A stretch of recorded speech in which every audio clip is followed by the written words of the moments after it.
Mozione presentata dalla Lega in Consiglio Comunale a Venezia per chiedere il divieto del burqa nei luoghi pubblici ha fatto scoppiare la polemica in città, ma soprattutto lo scontro con Forza Italia. Arbitro aggredito in campo durante il campionato provinciale allievi under 17 a Cona, maxi squalifiche per 16 anni complessivi. 41enne sale sul tetto dell'abitazione affacciata sul Canal Grande con l'intenzione di lanciarsi nel vuoto. I carabinieri del nucleo natanti riescono a salvarlo insieme ai vigili del fuoco. L'invasione durante il carnevale raddoppia anche le conseguenze negative dell'attività notturna dei locali presenti in città. Secondo il comitato danni da Movida, a Venezia tutto è lecito. Esposto alla polizia locale del consigliere Gasparimenti per un ampliamento abusivo di un albergo che avrebbe accorpato decine di appartamenti a San Marco. Dopo l'apertura dell'indagine sulla battuta di caccia di Trump Jr., il consigliere regionale Zanoni rincara la dose. La legge punisce penalmente anche la semplice detenzione di specie protette. Grande attesa per il debutto delle 12 Marie del Carnevale che sabato usciranno per la prima volta in costume per il tradizionale corteo e la presentazione in piazza San Marco. Bentrovati, buonasera telespettatrici e telespettatori di Antenna 3. I temi dell'attualità in primo piano per questa edizione veneziana dei nostri telegiornali, perché a Venezia è polemica, una polemica feroce dopo la mozione presentata dalla Lega in Consiglio Comunale con cui si introduce il divieto del burqa nei luoghi pubblici della città. Una proposta che divide e che fa scoppiare una polemica interna al centrodestra anche con gli alleati di Forza Italia. Ieri il Consiglio regionale della Lombardia ha approvato una mozione della Lega per il divieto di burqa nei luoghi pubblici e speriamo che anche a Venezia, data la corposa comunità islamica qui presente, si voglia anche tutti insieme con le forze di opposizione e di maggioranza dare valore e dignità alle donne e dire che nel nostro territorio queste forme di oscurantismo e di sottomissione culturali non possono essere accettate. Sull'onda di quanto avvenuto a Monfalcone in Lombardia, il consigliere leghista Bazzaro ha proposto una mozione che vieti con daspo e sanzioni anche a Venezia il burqa nei luoghi pubblici.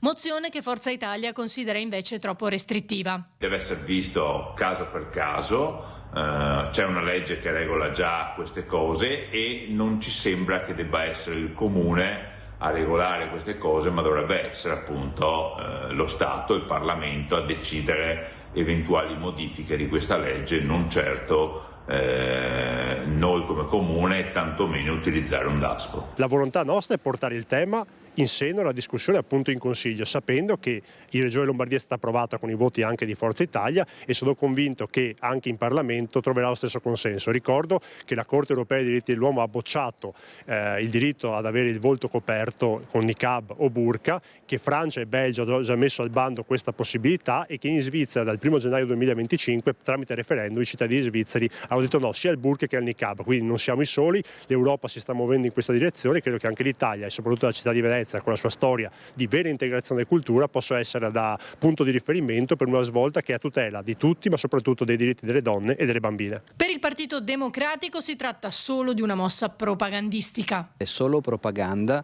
perché se si vogliono affrontare realmente i temi dell'integrazione della condizione femminile bisogna ragionare su politiche attive, non certo su nuovi divieti.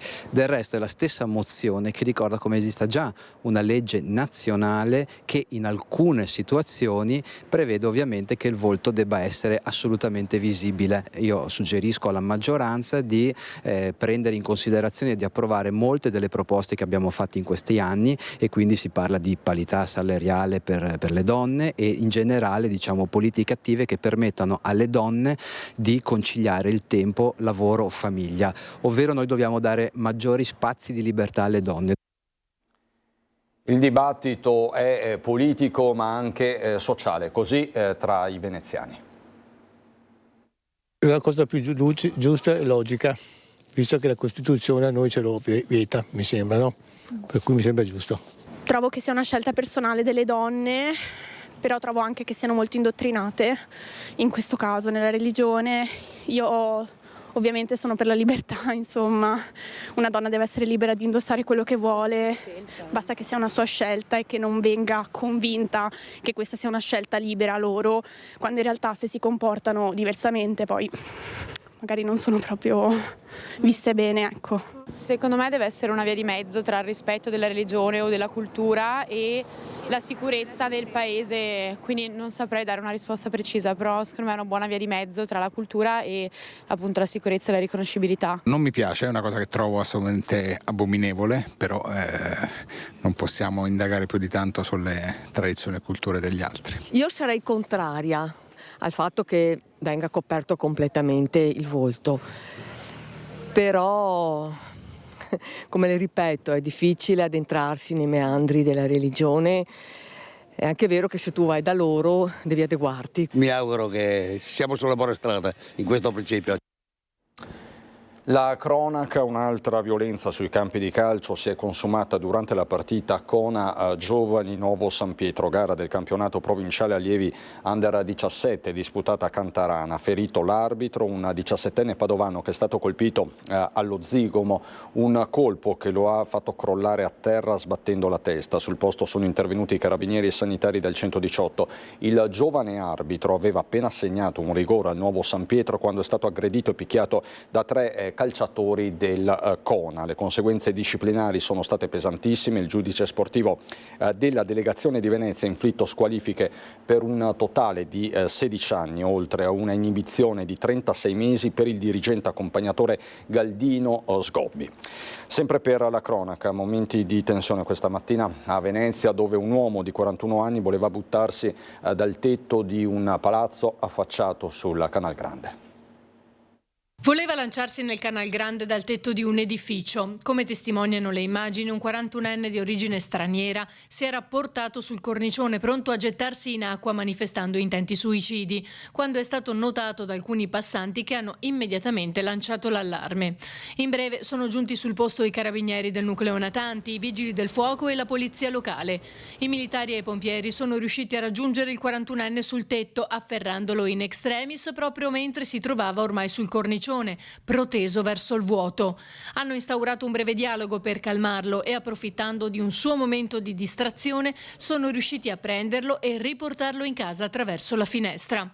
In evidente stato di disagio, il 41enne è stato poi ricoverato nel reparto di psichiatria. Rimaniamo in laguna con l'incidente nautico che il 7 febbraio 2023 segnò due regatanti, Deborah Scarpa e Silvia Bon, un incidente nel quale le due donne rimasero ferite. Oggi la vicenda si è conclusa con il patteggiamento del tassista. Mentre si stavano allenando in laguna sulla loro mascheretta 2 anni fa, il 7 febbraio 2023, vennero colpite da un taxi per un incidente nautico. Le regatanti Deborah Scarpa e Silvia Bon finirono in acqua mentre alla guida del taxi c'era Barnaba Gabrieli, a cui, oltre al naufragio, vennero contestate anche le lesioni colpose causate alle due donne. L'incidente nautico nel canale dei Marani tra Morano e Le Vignole. Il tassista ha patteggiato oggi, assistito dall'avvocata Francesca Scarpa, 8 mesi di reclusione con sospensione condizionale della pena, liquidando le spese di costituzione di parte civile. In buona sostanza è stato assegnato il minimo della pena per la tipologia di reato contestata. Le due regatanti invece, seguite dagli avvocati Augusto Palese e Gianluca Rezzo. In conseguenza dell'incidente le nostre clienti hanno subito un gravissimo shock e anche delle gravi lesioni psicofisiche, come accertato dalle verifiche medico-legali. I legali delle regatante hanno già da tempo attivato tutte le trattative per l'assicurazione per ottenere un congruo risarcimento del danno. Esaurita la vicenda sotto il profilo penale, continueremo ora le trattative con la compagnia garante per addivenire ad un congruo e adeguato risarcimento che tenga in considerazione tutto il grave patimento psicofisico subito dalle nostre clienti. Rimaniamo a Venezia con il caos carnevale che raddoppia anche le conseguenze negative dell'attività notturna in centinaia di locali presenti in città. Secondo il comitato Danni da Movida, oramai a Venezia tutto è lecito. Carnevale si può fare tutto quello che si vuole, perciò la movida ovviamente a Carnevale sarà peggiore di tutto il resto dell'anno. A Venezia, nella prima domenica di Carnevale, si è raggiunta la cifra monstra di 175.000 visitatori, l'equivalente in abitanti di quella che sarebbe la 20ª città italiana per popolazione.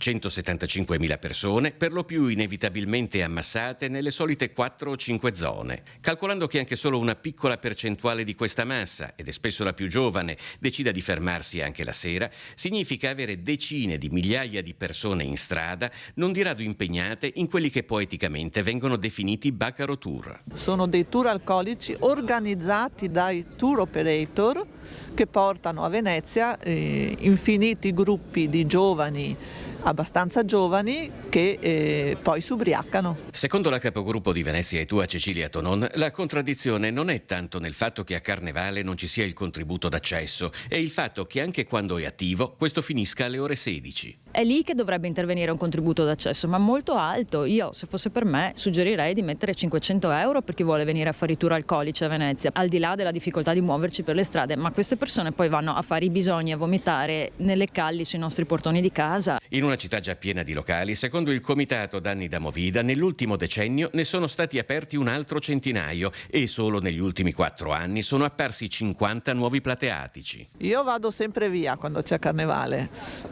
non mi posso nemmeno tappare in casa perché dove abito io è un casino tremendo. Fino a che ora? Sotto casa mia almeno fino alle 2 di notte, altre zone dicono anche dopo. La cosa strana è che a Venezia molti comportamenti che noi lamentiamo in realtà sarebbero vietati. Per esempio, non ci si può sedere a mangiare sulle rive, non si può sostare sui ponti e intralciare, ma sono cose che succedono quotidianamente. Quindi a Venezia non è che non ci siano le regole, ci sarebbero le regole, ma noi ci chiediamo perché non vengono fatte rispettare. E a complicare le cose, ad aggiungere caos a questa situazione, potrebbe essere la prossima settimana lo sciopero indetto nei trasporti che coinvolgerà ovviamente anche la laguna.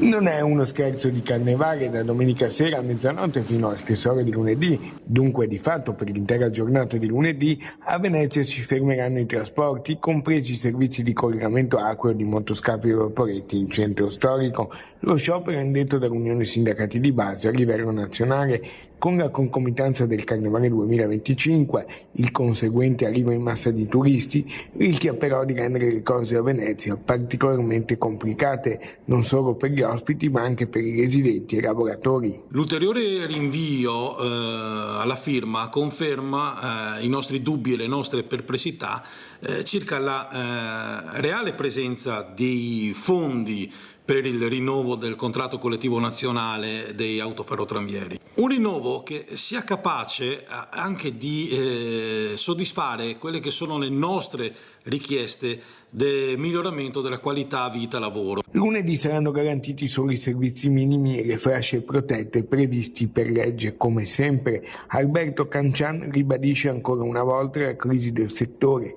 e le motivazioni dello sciopero. Non soltanto per quanto riguarda la parte economica, turni sempre più pesanti, nastri lavorativi sempre più lunghi, da troppo tempo a questa parte ormai hanno fatto perdere l'appetibilità di questa professione. Inoltre USB sciopera anche per chiedere l'ampliamento alla discussione, portando la nostra piattaforma. Sempre a Venezia, esposto allo sportello unico dell'edilizia e alla polizia locale del consigliere Gasparinetti per un ampliamento abusivo di un albergo che avrebbe accorpato decine di appartamenti a San Marco. È presentata una denuncia relativa all'estensione abusiva, secondo noi, di una struttura alberghiera che ha fatto incetta di appartamenti tutto intorno, ne ha comprati a decine e ha collegato quelle che erano unità abitative a uso residenziale senza cambio di destinazione d'uso con l'albergo. Nel caso specifico quanto è stato ingrandito in sostanza l'albergo? Non possiamo dirlo fin tanto che gli uffici comunali non avranno verificato ciò che noi sospettiamo. La segnalazione per presunto abuso edilizio presentata dal capogruppo di Terre Acqua 2020 Marco Gasparinetti chiede al comando di polizia locale allo sportello unico di edilizia del comune di Venezia una verifica riguardo accorpamenti che avrebbero portato ad un significativo ingrandimento di un albergo in sestiere di San Marco. Da un lato potrebbe rappresentare una violazione del regolamento edilizio che vieta le locazioni turistiche comunicanti fra di loro, e dall'altro anche un modo di aggirare la delibera sul blocco dei cambi di destinazione d'uso. A che sanzioni si va incontro in questo caso? A questo lo stabiliranno gli uffici comunali. Noi abbiamo fiducia nella macchina, anche se i vertici del comune sono indagati. Pensiamo che la macchina comunale sia ancora in grado di svolgere il suo ruolo, perché se ci sono delle regole, per quanto insufficienti, quelle regole vanno rispettate. Al di là del caso specifico, sul quale ora verranno eseguite le opportune verifiche, il punto nodale della questione sollevata da Terra e Acqua è su un fenomeno che si presenterebbe dai contorni più estesi. Diciamo che questo non è l'unico esempio, ma è un esempio emblematico. Chiediamo agli uffici comunali di effettuare le verifiche proprio per dirci quante sono, perché a noi risultano acquisizioni multiple. E qui si apre un problema politico. Che senso ha, ad esempio, parlare ancora di regolamentazione dei flussi turistici quando nel solo comune di Venezia si viaggia verso una capacità ricettiva di 100.000 posti letto? Da un lato ci si dice che si vogliono ridurre i flussi turistici, però si autorizzano nuovi alberghi. Dall'altro, come ben sappiamo, il Carnevale, che è un periodo di punta notoriamente esente dal ticket, così come è esente dal ticket la fascia oraria dei Baccarotour degli addi al nubilato. Non prendiamoci in giro. Ritorniamo sul caso Trump Jr. Anche se lui è figlio di Trump, è il potentissimo figlio di Trump, noi siamo in democrazia, abbiamo una Costituzione molto forte e pertanto ho il diritto e di credere nella giustizia nei confronti di chi che sia, anche se è un figlio di Trump. Andrea Zanoni non è certo sorpreso che la Procura di Venezia abbia aperto un fascicolo d'indagine sull'oramai famosissima battuta di caccia di Donald Trump Jr. a Campagna Lupia. L'ipotesi di reato è la violazione della legge regionale sulla caccia e sulla tutela delle specie protette. Non poteva andare altrimenti, dice Zanoni, visto il filmato nel quale il figlio del presidente degli Stati Uniti appare accanto ad una carcassa di casarca, una specie d'anatra protetta a livello europeo. E proprio sulla base di quel filmato il consigliere regionale di Europa Verde aveva sporto denuncia ai carabinieri forestali di Mestre. La legge italiana sanziona penalmente l'abbattimento, la cattura o la detenzione di questa specie, e perlomeno come detenzione ci stiamo, perché il figlio di Donald Trump deteneva e addirittura toccava questa anatra commentandone anche la rarità. Zanoni insiste sul reato di semplice detenzione della specie protetta perché la linea difensiva adottata dallo staff del figlio di Trump, che peraltro si è detto disponibile a collaborare con le indagini, è che non sia chiaro se questa singola anatra sia stata uccisa involontariamente da qualcuno del gruppo di Donald Jr., da un altro gruppo di cacciatori o uccisa in modo diverso e recuperata dal cane da caccia del gruppo. La spaventa il fatto che è coinvolto una personalità di questo livello. Molti mi hanno fatto questa domanda, ma fai attenzione perché sei andato a toccare il figlio di Trump. Io ho avuto sempre un grande senso di legalità, sono entrato in politica proprio perché ho sempre sofferto delle ingiustizie che vedevo attorno a me, ai danni dell'ambiente, degli animali, ai danni delle persone, e pertanto per me la legge è uguale per tutti. E restano accesi i riflettori sul caso di Alberto Trentini. Un appello arriva dall'attrice Ottavia Piccolo.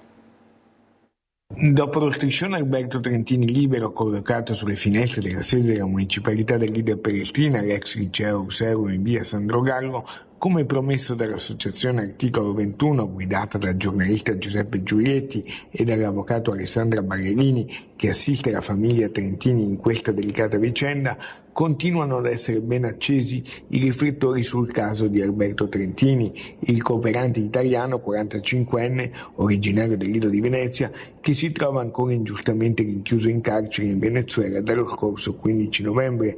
Da quel giorno gli sono stati anche impediti tutti i contatti telefonici e messaggi con la mamma e con la sua famiglia. Un nuovo appello per la liberazione e i diritti di Alberto come uomo di pace è partito dall'attrice di cinema e teatro Ottavia Piccolo, Palma d'Oro al Festival del Cinema di Cannes nel 1970. Un pensiero per Alberto Trentini. Tutti noi di Venezia e del Lido vogliamo che torni, vorremmo che tutti si interessassero a lui, anche senza, per carità, mettere bocca. Sappiamo che il governo si sta muovendo, lo speriamo, e pensiamo ai suoi genitori, ai suoi amici, ai familiari, siamo vicini con affetto e con tutto il nostro amore. C'è grande attesa per il debutto delle 12 Marie del Carnevale selezionate pochi giorni fa tra una sessantina di candidate scelte da una giuria secondo l'aspetto fisico ma anche per il portamento, la conoscenza della storia di Venezia e del Carnevale. Come da tradizione sabato 22 sarà il giorno della prima uscita in costume della presentazione in piazza San Marco. Insomma, il Carnevale entra nel vivo. È tutto per questa edizione da Venezia, subito dopo la sigla c'è il meteo. Buona serata.